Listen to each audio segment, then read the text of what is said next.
zelo enostavno. Zagotoviti izvajanje razpisanih študijskih programov. To je samo to. Glejte, jaz še vedno verjamem, da programi bodo razpisani, ampak da se bodo hkrati vsi izvajalci, vsi naši profesori zavedali tega, da pač delamo v okviru zelo zmanjšanih finančnih sredstev.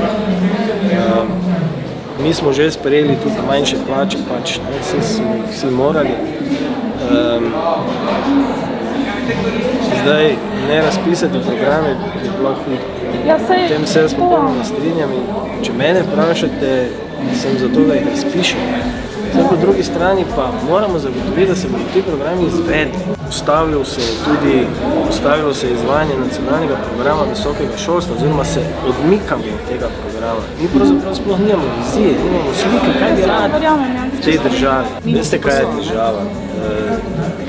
Težava je v tem, da mi pravzaprav nikogar ne silimo v nič, ampak dajemo fakulteti, ki je oblikovala študijske programe, določila nosilce, določila kontaktne ure in seveda natančno ve, kakšne sredstva so na razpolago in to ve že nekaj časa in je imela možnosti, da te programe prilagodi finančnim razmeram, pa tega ni naredila, je sedaj seveda v veliki stiski. Jaz to povsem razumem, ampak zato smo jo to, za kar je pristojna, zato tudi pričakujemo od nje odgovornost, da se torej akademska skupnost odloči, da bo zdaj v okviru teh finančnih sredstev izvajala programe, ki jih je sama oblikovala, ali pa bo rekla, ne, mi zahtevamo vse svoje pravice, zahtevamo nadobremenitve in pač ne bomo izvajali programov. Ja, in jaz sem podpisal osnovne pogodbe z vsemi in osnovna pogodba vključuje osnovno plačo. In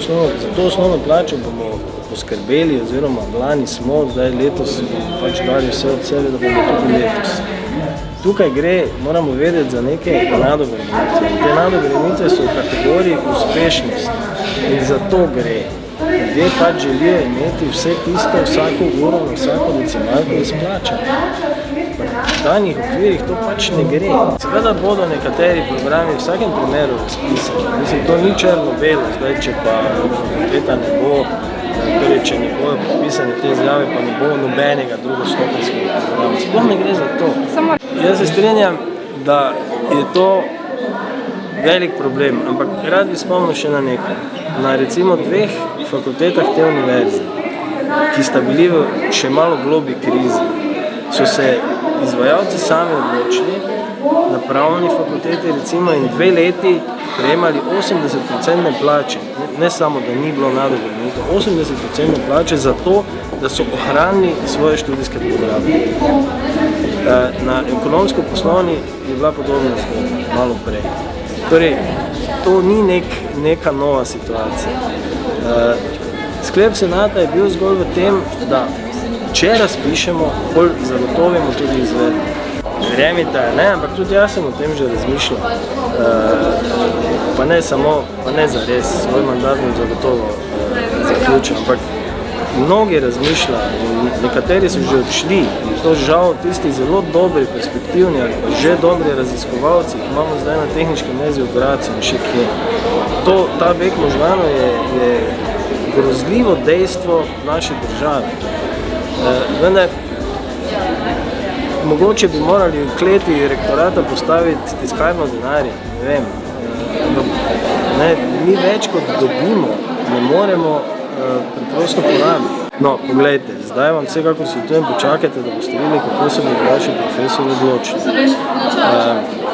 Moram žal povedati, da so v tujini tudi primeri na Nizozemskem, na Madžarskem, ko so cele univerze zapirali in študente selili na druge, ali pa združevali, ali pa kaj zvem, kaj še vse.